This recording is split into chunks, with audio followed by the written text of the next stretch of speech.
She's not back yet? You mind if we take a look in her bedroom? Has she ever disappeared before? She doesn't leave without my permission. She doesn't not text me when I text her. What does she normally take with her when she leaves? A book bag, her phone. Her phone's not in here. Not that I've found. She's gonna talk to you with that mom around. Arguing here last night, or I mean the night before, anything, any reason she would leave? No. Okay. There's a rumor going around, people telling us that she was afraid to come home. This is the moment Andy McCauley realized police were on his trail. Just hours earlier, his girlfriend's daughter, Riley Crossman, suddenly went radio silent, and police were quickly called to come and investigate. At first glance, it looked just like a messy teenager's bedroom with nothing out of the ordinary. But as the officers scoured through the clutter, unsettling details began to emerge. This was her book bag. Debbie said she wore it, but she said the kids already went through everything. Morning. They would find items that a teenager might typically take if they were planning to run away, but as they begin to look even more, they start to notice blood. Blood was on her sheet, and more was found on her comforter. The cops were now certain that foul play had occurred, and something terrible happened to Riley. As they try to piece together the puzzle, police find themselves entangled in one man's web of deceptions and twisted lies, all crafted to conceal his one single disturbing secret. On May 8, 2019, dispatchers received a call from a concerned woman reporting the disappearance of her 15-year-old daughter, Riley Crossman. As officers arrive at the scene, they come into contact with the caller, Chantel Oakley, and her boyfriend, Andy McCauley. What's going on, man? Haven't seen you in a long time. It's been a while. Any word? You mind if we take a look in her bedroom? Has she ever disappeared before? She doesn't leave without my permission. She doesn't not text me when I text her. This is the only mirror we have like this, so I came in yesterday morning, and I don't remember that being there. And especially her glasses, because this is not exactly the way it was. I've been in here digging and looking to see if there was a note or anything like that.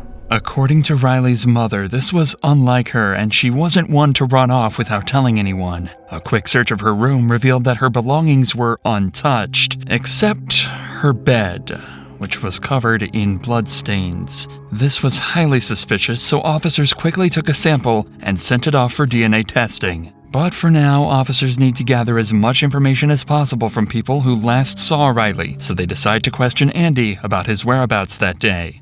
She's gonna talk to you with that mom around. Arguing here last night, or I mean the night before, anything, any reason she would leave? No. Okay. There's a rumor going around, people telling us that she was afraid to come home.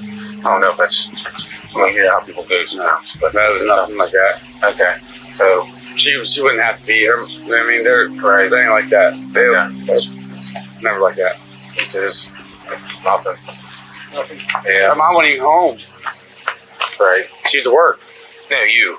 They said that she got an argument No, with you no, and didn't want to come home. No. So, I don't know. She was you can ask your grandma. She was here doing dishes and everything. Her grandma was here till 7:30. Okay. Debbie. Right. Yeah.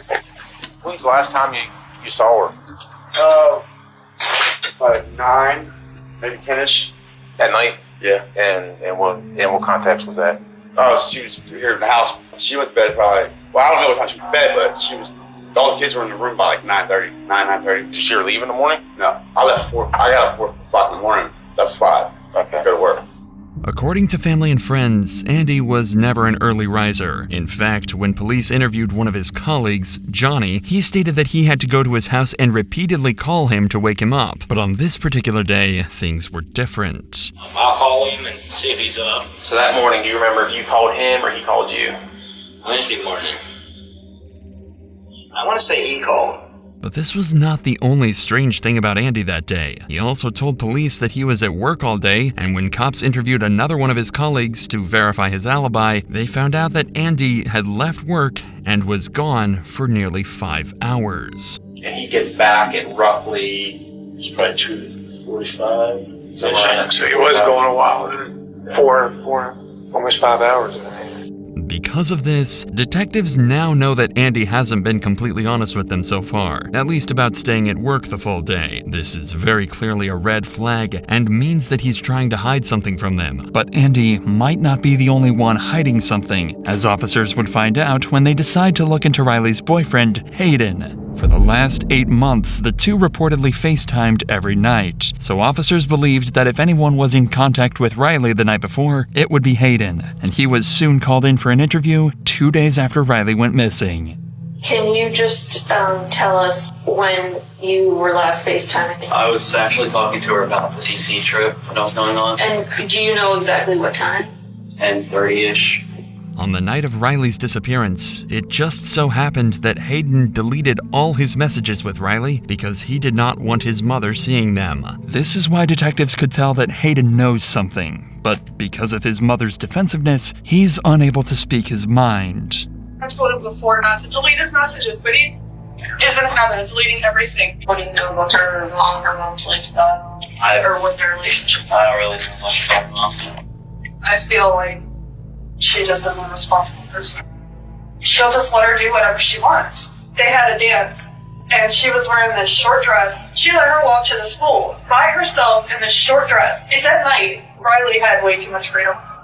Although this interview was not too fruitful, it pushed Hayden to come forward with a crucial piece of evidence afterwards. A series of disturbing text messages that Riley sent to him the night before she disappeared, saying that Andy was in her room and that she was scared. Immediately, all suspicion was further confirmed around Andy, and officers would later use this information to piece together this dark puzzle. But for now, finding out Andy's actual whereabouts and what really happened during the 5 hours that Riley was missing is crucial to the investigation, and the reason why Andy would be called in for questioning.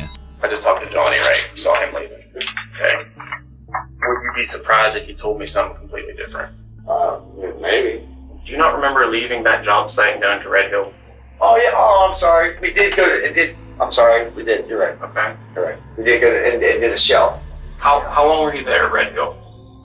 Like the rest of the day. Okay. Like the rest of the day. Okay. Were you at that house the entire time, fixing the shelves? No. Okay. Where were you at? I was at the other house. Okay. I went and got some. I went and got some more drugs. If Andy was off doing illegal drugs during those 5 missing hours, then that could possibly explain why he didn't initially tell the cops the truth about where he had been all day. But this also could just be his way of trying to distract the police by bringing their attention to something else. At this point, detectives know that Andy is desperate to give them an alternate alibi, and his drug story could possibly be true. So to cross-check, they would call in Johnny again. Johnny had a history of drug use, and the two would often do cocaine together, so he can easily substantiate or discredit Andy's account. Would you say that there was enough to still do another line each? Oh yeah. A couple lines each? Oh yeah. Okay. So you wouldn't have to, you didn't need any more coke? No. So now, Andy's story about going to get more drugs isn't adding up. His colleague had already told the cops that they had more than enough cocaine to get them through the rest of the day, so there would be no reason for them to go get more drugs. Realizing that Andy has been lying, the police decide it's time to confront him and get to the bottom of his deception. What if I told you that I know you weren't that Snowco, and you didn't buy drugs off anybody that day? See what I'm getting at? We went from this story to this story, now we're gonna get a third story. This is one of these times you really need to think of what you're telling me, okay? Because you're not being honest. Remember what I told you about being honest? I'm not gonna just throw shit at you. I know you weren't there. I know you didn't buy drugs off your cousin, and I know you didn't use them in that parking lot that day. Where did you go when you left? Went to my house to get the drugs. Okay. I already had them in my house. Okay. I already told Chantel. I still want to tell you I had them in my house. So you go back home, you use your drugs, and then you go back to work, and then what?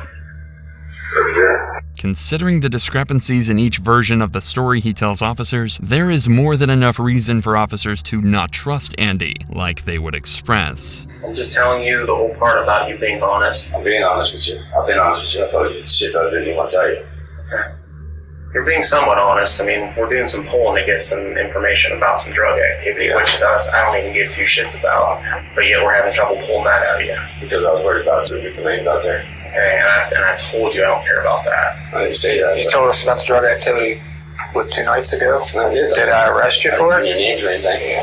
The main reason for detectives pressuring Andy like this is because a record of his movements is crucial for this investigation. Usually law enforcement can just track a suspect's movements using their phone, but in Andy's case, he had supposedly left it at home the day that Riley went missing. Knowing that the more leniency detectives show to Andy, the bolder he would become in giving shady alibis, detectives decide to ramp up the intensity of the conversation, even more to make Andy nervous and slip up about his real whereabouts. The further along this is, whatever happens, and whoever did this to her, the worse off it gets for that person too. Yes, hope so. She was probably taken out of that house by somebody. Yeah, I feel something that she was taken that way, I feel, because she'd be on by now. She wouldn't leave her mom. She was taken from that house, is what I'm saying. She didn't wander off. She didn't pack a bag and take her clothes, take her glasses, take a cell phone charger, take all of her money. She had most of her money.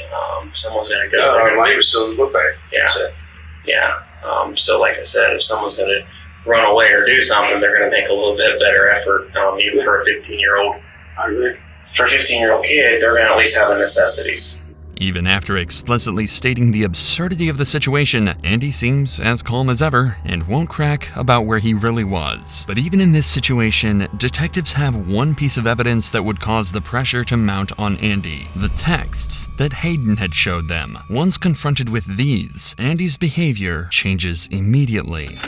What if I told you her last text to her boyfriend were saying, don't talk, because she still has the FaceTime on? Andy's in here. I'm afraid. That's what it said. What if I told you that? I would say that's crazy. I can put my hand on the Bible and tell you I saw those texts today. Well, I like to see him because I knew probably he was scared of me. I know she was. Not only that, she said you were in here and she was in her bedroom because the FaceTime was still on. I was never in her room. That's not what she's saying. I don't go in her room. Andy, I'm not lying to you. I was not in her room, for one. And for two, the kid's not scared of her. There's no reason for her to be scared of me. I've been there in her life for a year and a half. Taking care of her, giving her everything she needs. But what we're saying, like, I get that, and I hear you, but what we're saying is that's what she's saying. So obviously to her, she's afraid of something. The walls are closing in on Andy quickly, and he's no longer able to keep up with his lies. He can't think of any possible reason why Riley would be afraid of him, or any explanation for why she would have sent her boyfriend those texts. There's no way. There's no way you can ask your mother. Her mother will tell you that it's not true. There's no way. I'm telling you, I read that with my own eyes today. I don't know. I know. So you see where that puts us. Yeah, I understand, but the kid's not scared of me. I don't understand how you guys can say that. Despite the damning physical evidence, Andy continues to insist that there was no reason that Riley would have been afraid of him. Perhaps he thinks that if he denies this enough times, the cops will simply move on. That she's not. That's your grandmother. That's what she is saying. She's saying that's why we're saying that. We don't know what goes on behind closed doors when, you and Chantel are there, or Chantel and Riley are there, or we don't know, okay? But obviously in her mind, she's afraid of you. Would you agree it doesn't make sense? It doesn't make sense at all. So does she have any reason to say that? No. Then why would she say that? Oh, no. At this point, the cops have given Andy an opportunity to come up with any sort of explanation at all, or even a lie. This would have been his chance to point towards something that may have happened in the past, even as simple as a disagreement between the two of them, as a possible reason Riley would have written these things. But Andy is not taking the bait. Is she vindictful towards you? Does she hate you? No. She don't hate me. She loves me. That's what I'm asking you. I don't know that. Does she argue with you? No, ever. We have Never cuss at you, curse you out, nothing? Never, nothing. In a year and a half, nothing. Okay, so it sounds like to me she does love you so heartedly. Yes. Okay, so why would she say that? I don't know. In a year and a half, we have not had one conflict. Okay. Me and the boy, yeah, we have. Okay, but there's never been anything, like you said, a year and a half or the last several weeks, several months, several days, nothing that's you're like, oh yeah, I forgot about that one time she wanted this and I told her no. Maybe she got mad and she's nothing.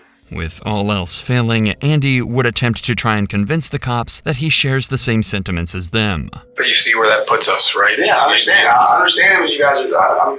I'm not mad that you guys are doing your job. I mean, that's the last message he has from her. Mm-hmm. I'm not that you guys are doing your job. I know you're doing your job, but there's nothing I can think of. You want us to do our job. That's what we're doing. I'm asking you to do your job. I'm not mad. You guys going on. Guys, I think he's a little pissed off, but there's nothing I can think of. She would be mad at me for, or she would be upset with me, or scared of me or anything with me. You didn't go in that room? No. She still had FaceTime on too. Okay, well, I wasn't in that room.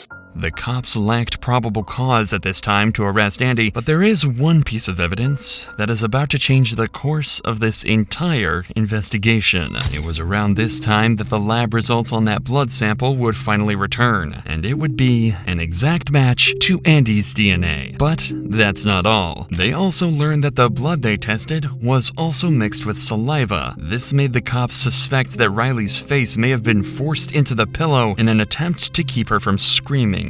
This is an important development, but they still haven't located Riley, and they need to find more information about where Andy was during those 5 missing hours. Luckily though, all of that can be answered in the CCTV footage that captured all of Andy's movements. There were cameras attached to a nearby high school that captured Andy McCauley leaving his work site. That was the starting point of the investigation for the cops. They knew the direction of his travel, including the fact that he was on Route 9. An eyewitness who knew what Andy's vehicle looked like was able to confirm that she saw his truck backed up into the driveway of Riley's home in the middle of the day when he should have been at work. At this point, the cops believe that Andy killed Riley during the late night or early morning hours, likely to keep her from screaming while he assaulted her. They believe he then hid her body in the bedroom until everyone left, and then later returned to the house when it was empty to pick up her body and dispose of it. Using CCTV footage to guide them, and with the help of police canines trained to pick up Riley's scent, they search a nearby mountainous area. It is there that they tragically find Riley's decomposing body left in a secluded area. While this is the outcome that nobody wanted,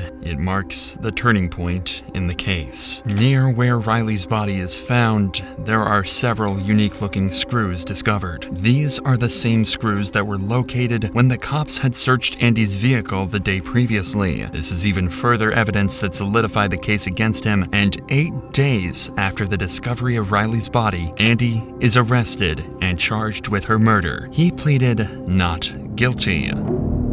In the trial, Andy's defense argued that the prosecution failed to provide a clear motive or definitive cause of death, as the exact cause could not be determined due to the body's decomposition. Despite this, the jury found significant evidence linking McCauley to the crime, such as the presence of drywall mud on Crossman's body, which matched the drywall found in McCauley's truck, and inconsistencies in McCauley's statements about his whereabouts on the day of Crossman's disappearance. The jury deliberated for about 4 hours over the course of 2 days and decided that the monster who murdered Riley was none other than Andy McCauley. Finally, justice for Riley had been served. The only thing left was for Andy to be sentenced. The judge presiding over the case sealed his fate by giving him 2 life sentences.